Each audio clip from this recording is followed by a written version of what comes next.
আসসালামু আলাইকুম। আমি মীর নাদিম ফয়সাল আহমেদ। আমি লস ভেঞ্চারের ফাউন্ডার এবং লিড স্টার্টআপ কনসালটেন্ট। আমরা লস ভেঞ্চারের পক্ষ থেকে প্রতিদিন স্টার্টআপ, বিজনেস, আইডিয়া এই ৩ টি বিষয়ের উপর আমরা আলোচনা করছি এবং স্টার্টআপ, বিজনেস, আইডিয়া নিয়ে আমরা রিসার্চ করছি এবং আপনাদের সাথে সেই ইনফরমেশনগুলো আমরা শেয়ার করছি যে কিভাবে আসলে স্টার্টআপ শুরু করা উচিত, কিভাবে বিজনেস শুরু করা উচিত, কিভাবে স্টার্টআপের আইডিয়া নিয়ে কাজ করা উচিত। এই টপিকসগুলো আপনাদের সাথে আমরা শেয়ার করছি এবং আমরা আমাদের লস ভেঞ্চারের যে ইউটিউব চ্যানেল আছে সেখানে আমরা আপলোড করছি। আশা করব আমাদের এই পরিশ্রম, আমাদের এই শ্রম আপনাদের জন্য আমরা সেই স্টার্টআপ, বিজনেস এবং আইডিয়া এই ৩ টি বিষয়ের উপর ফোকাস রেখে কাজ করছি। লস ভেঞ্চার একটি স্টার্টআপ এবং বিজনেস কনসালটেন্সি ফার্ম এবং একটি রিসার্চ অর্গানাইজেশনও। আমরা এই লস ভেঞ্চারের পক্ষ থেকে ক্রমাগত স্টার্টআপ, বিজনেস এবং আইডিয়া এই বিষয়গুলোর উপর আমরা রিসার্চ চালিয়ে যাচ্ছি। আপনারা আমাদের এই রেকর্ডিং ভিডিওগুলো শুনছেন এবং আমরা ১ বছর যাবৎ এই ফ্রি কনসালটেন্সি সেবাটি আপনাদের জন্য দিয়ে যাচ্ছি। আপনারা লস ভেঞ্চারের যে ইউটিউব চ্যানেল আছে সেখানে আপনারা অবশ্যই সাবস্ক্রাইব করে রাখবেন, কারণ সেখানে আমাদের আজকের যে ভিডিওটি আমরা দিব সেখানে সেটি ফুল কনসালটেন্সিটি দেওয়া থাকবে। আমরা লস ভেঞ্চারের পক্ষ থেকে স্টার্টআপ কীভাবে শুরু করা উচিত, বিজনেস কীভাবে শুরু করা উচিত, আইডিয়া নিয়ে কীভাবে কাজ করা উচিত সেই জিনিসগুলো আমরা আপনাদের জন্য আমরা প্রতিদিন দিচ্ছি এবং আশা করব আপনারা সেই টপিকসগুলো দেখে, বুঝে, শুনে আপনারা স্টার্টআপ এবং বিজনেস কীভাবে শুরু করলে ভালো হয়, কীভাবে শুরু করা উচিত সেটি সম্পর্কে অল্প হলেও কিছুটা ধারণা পাবেন। আজ আমরা লস ভেঞ্চারের পক্ষ থেকে যে টপিকসটি নিয়ে আলোচনা করব সেটি হচ্ছে সফট স্কিল কীভাবে আমাদের স্টার্টআপ, বিজনেস বা আইডিয়ার সাথে সামঞ্জস্যপূর্ণ এবং কিভাবে আসলে সফট স্কিল আমাদের স্টার্টআপ, বিজনেস বা আইডিয়াকে সামনে এগিয়ে যেতে সহযোগিতা করে সেটি নিয়ে আজ আমি আলোচনা করব। আমরা আগেই বলেছি যে আমরা এই কিছু মাস আমরা সফট স্কিলের উপর কথা বলবো এবং সফট স্কিল যে আসলে আমাদের জন্য কতটুকু দরকার এবং সেটি আসলে স্টার্টআপ, বিজনেস বা আইডিয়ার সাথে কীভাবে সামঞ্জস্যপূর্ণ সেটি নিয়ে মূলত আমরা আলোচনা তুলে ধরব। প্রথমে বলবো যে আজ আমাদের আলোচনা করা টপিকস হচ্ছে ম্যানেজমেন্ট স্কিল নিয়ে।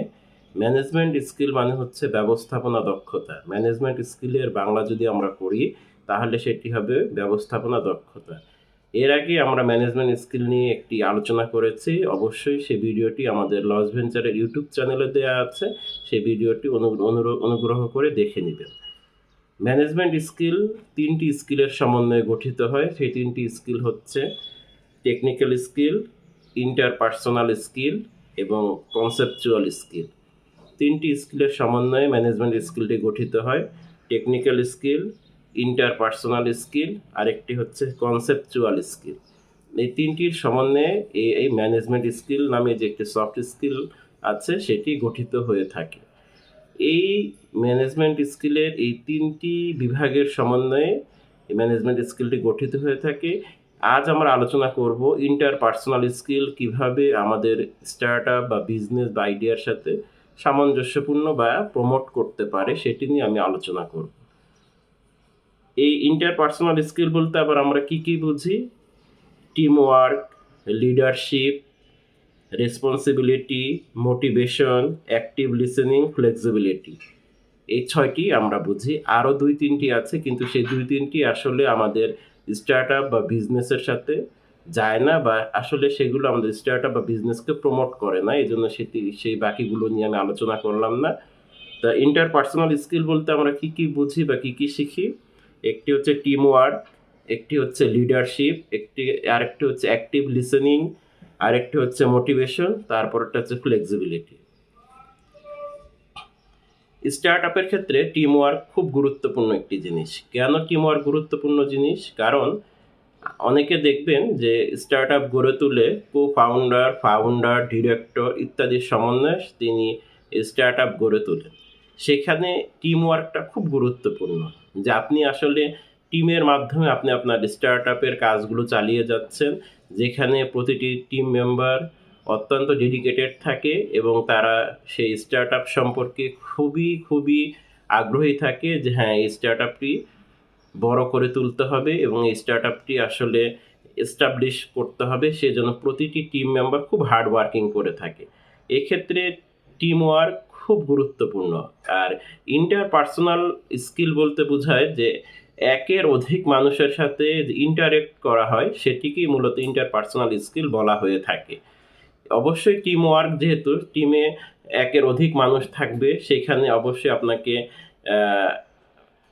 যে কোনো বিষয় ইন্টারেক্ট করতে হবে বা যে কোনো বিষয়ে আপনাকে ব্যাখ্যা দিতে হবে, যে কোনো কাজ কিভাবে করতে হয় সেই কাজগুলো ভালো করে বুঝিয়ে বলতে হবে এবং সেই কাজগুলো আপনাকে সুন্দর করে বুঝিয়ে তোলার মাধ্যমে আপনি তাদের সাথে টিম ওয়ার্ক গঠন করে তারপরে আপনি কাজ চালিয়ে যাবেন আপনার স্টার্টআপ বা বিজনেসে হোক। বা অনেকে আছে যে স্টার্টআপের আইডিয়া স্টেজে আছে, তারা সেই আইডিয়াটা কিভাবে সুন্দর করে এক্সিকিউশন করে রিসার্চ করে তারপর ডেভেলপমেন্ট করতে হয় সেটিও এই টিম ওয়ার্কের মাধ্যমেই করা সম্ভব।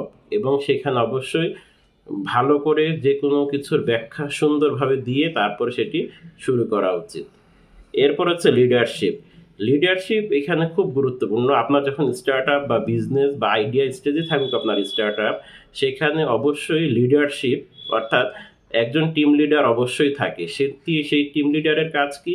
প্রতিটি কাজ প্রতিটি সময় কখন কোন কাজটি করতে হবে, কখন কোন কাজটি করলে ভালো হয়, কখন আসলে কোন কাজটি করলে তার স্টার্টআপের জন্য মঙ্গলজনক হবে বা বিজনেসের জন্য ভালো হবে, বা আইডিয়া স্টেজে আছে তার স্টার্টআপ, সেই স্টার্টআপটি তিনি কিভাবে আইডিয়া স্টেজ থেকে আর্লি স্টেজে নিয়ে যাবে, গ্রোথ স্টেজে নিয়ে যাবে, তারপরে সেটি আরও ধীরে ধীরে সামনের দিকে আগাবে। এই জিনিসগুলো একজন যিনি টিম লিডার থাকেন তার স্টার্টআপই হোক, বিজনেসই হোক, আর যেখানেই হোক অর্থাৎ আইডিয়া স্টেজই হোক, অবশ্যই সেখানে এই একজন টিম লিডার সুন্দর করে তার লিডারশিপের মাধ্যমে সেই কাজটি তিনি দ্রুত সামনের দিকে এগিয়ে নিয়ে যেতে পারেন। তাহলে একটি জিনিস লক্ষ্য করা যাচ্ছে যে আসলে ম্যানেজমেন্ট স্কিলটি আমাদের এই স্টার্টআপ সেক্টরে বা বিজনেস সেক্টরে খুব গুরুত্বপূর্ণ ভূমিকা পালন করতে পারে, যেটি আসলে আমরা না আলোচনা করলে বা না রিসার্চ করলে আসলে আমরা সেই জিনিসটি জানতে পারতাম না। এবং অবশ্যই আমাদের এই লস ভেঞ্চারের মাধ্যমে আমরা এই কাজটি চালিয়ে যাচ্ছি। এরপর হচ্ছে রেসপন্সিবিলিটি।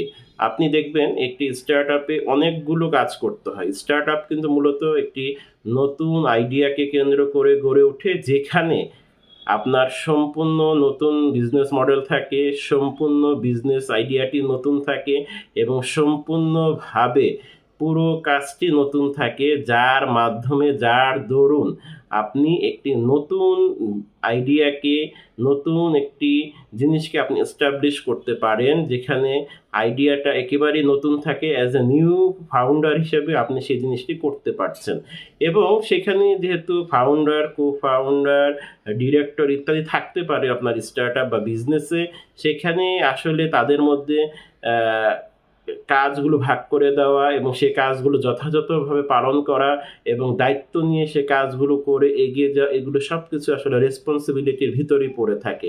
আপনার যদি রেসপন্সিবিলিটি না থাকে এবং আপনি রেসপন্সিবল পারসন না হন, তাহলে কিন্তু এই জিনিসটি করা সম্ভব নয়।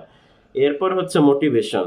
প্রতিটি কাজের পেছনে মোটিভেশন থাকতে হয় এবং স্টার্টআপ বা বিজনেসের জন্য আপনার মোটিভেশন কাজ করতে হবে যে আসলে আমি কেন এই স্টার্টআপটি গড়ে তুলব, কেন আসলে এই বিজনেসটি করব। এই অবশ্যই কাজটি আপনাকে অবশ্যই মোটিভেশন থাকতে হবে। মোটিভেশন যদি আপনার না থাকে, আপনি যদি মোটিভেশন লেস কাজ করেন, তাহলে দেখবেন আপনি কাজের আগ্রহ হারিয়ে ফেলছেন। সেখানে আপনার একজনই হতে পারে বা অনেকজন হতে পারে আপনার স্টার্টআপে মেম্বার। অবশ্যই সেখানে সেই স্টার্টআপ মেম্বারদের মধ্যে আপনার মোটিভেশন থাকতে হবে যে না, আমার এই স্টার্টআপটি ইউনিকর্ন স্টার্টআপ হবে, আমার এই স্টার্টআপটি একটি বিরাট কোম্পানি হবে ওয়ার্ল্ড ওয়াইড। আপনার এই বিজনেসটি সমগ্র পৃথিবীতে ছড়িয়ে পড়বে। সেটি ফুড বিজনেস হতে পারে, সেটি কমার্স হতে পারে, সেটি লার্নিং হতে পারে ইত্যাদি। এরকম যে বিজনেসগুলো আছে এগুলো মানে অর্থাৎ আপনার ভিতরে কাজ করতে হবে যে না, আমি একজন ইউনিকর্ন স্টার্টআপ গঠন করব এবং একজন বিলিয়নিয়ার ফাউন্ডার হবে, এরকম একটা মোটিভেশন আপনার ভিতরে কাজ করতে হবে। এগুলো সব কিছু আসলে আমাদের এই ম্যানেজমেন্ট স্কিলে, ইন্টারপার্সোনাল স্কিলের অন্তর্গত। এরপর হচ্ছে অ্যাক্টিভ লিসেনিং। যে কোনো স্টার্টআপের সমস্যা সমাধানে অবশ্যই আমরা আমাদের মেন্টরশিপ নিতে হতে পারে বা যিনি মেন্টর থাকবে তার পরামর্শ নেওয়া লাগতে পারে। সেখানে অবশ্যই লিসেনিং পাওয়ারটা বাড়াতে হবে। কিভাবে লিসেনিং পাওয়ার বাড়াতে হবে? যে আসলে আমাদের মেন্টর কি বলছে আমাদের স্টার্টআপ সম্পর্কে বা এটি আসলে কিভাবে সমাধান করা উচিত, কিভাবে সমাধান করলে ভালো হয়, এই জিনিসটা অবশ্যই আপনাকে সুন্দর করে শুনতে হবে, জানতে হবে, বুঝতে হবে। এরপর হচ্ছে ফ্লেক্সিবিলিটি। কাজের ক্ষেত্রে অবশ্যই ফ্লেক্সিবিলিটি থাকা উচিত। যে সবসময় যে আপনি কাজ করবেন এমনটি নয়। মাঝে মধ্যে ফ্লেক্সিবিলিটি থাকবে। আপনি রেস্ট নিবেন, বিশ্রাম নিবেন, তারপর আবার কাজে আপনি যোগ দিবেন। এটি আসলে স্টার্টআপের জন্য খুবই দরকার। আপনি যখন একটি স্টার্টআপ নিয়ে রাত-দিন পরিশ্রম করছেন তখন অনেক সময় আপনার একঘেয়েমিতে কাজ করতে পারে। সেজন্য আপনি মাঝে মধ্যে রেস্ট নিলেন, মাঝে মধ্যে বিশ্রাম নিলেন। এক্ষেত্রে আপনার কাজের গতি বাড়বে এবং আপনি নতুন করে কাজ শুরু করার একটি সাহস বা শক্তি আপনার তৈরি হবে এবং স্টার্টআপ যেহেতু একটি নতুন আইডিয়াকে কেন্দ্র করে গড়ে ওঠে, অবশ্যই সেখানে অনেক সময় আপনি ধৈর্য হারিয়ে ফেলতে পারেন। সেই জিনিসটা অবশ্যই আপনাকে বজায় রাখতে হবে। আরেকটা জিনিস বলছি, প্যাশন্সও কিন্তু ইন্টারপার্সোনাল স্কিলের অন্তর্গত। যেকোনো ধৈর্য সহকারে কাজ করা, কাজ চালিয়ে যাওয়া এগুলো ইন্টারপার্সোনাল স্কিলের অন্তর্গত। তাহলে আমরা লস ভেঞ্চারের পক্ষ থেকে আজ আমার ম্যানেজমেন্ট স্কিলের উপর আমাদের সেকেন্ড কনসালটেন্সিটি দিলাম। আশা করছি আপনাদের ভালো লাগবে এবং আমরা চাচ্ছি যে আমাদের সফট স্কিল সম্পর্কে আমাদের সুন্দর নতুন ভালো ধারণা থাকতে হবে এবং আমরা এই লস ভেঞ্চারের মাধ্যমে আমাদের বিজনেস এবং স্টার্টআপ কনসালটেন্সি আমরা চালিয়ে যাচ্ছি। আপনাদের কোনো দরকার হলে অবশ্যই আমাদের স্টার্টআপ বা বিজনেস কনসালটেন্সিটি নিবেন। মনে রাখবেন আমাদের ইন পারসন কনসালটেন্সি কিন্তু অবশ্যই পেইডেবল সার্ভিস। আমরা সেই সার্ভিসটি আমরা পেইডেবল রেখেছি। আপনাদের দরকার লাগলে অবশ্যই আমাদের এই লস ভেঞ্চারে যোগাযোগ করবেন। আপনারা ভালো থাকুন, সুস্থ থাকুন, স্টার্টআপ গড়ে তুলুন। আসসালামু আলাইকুম।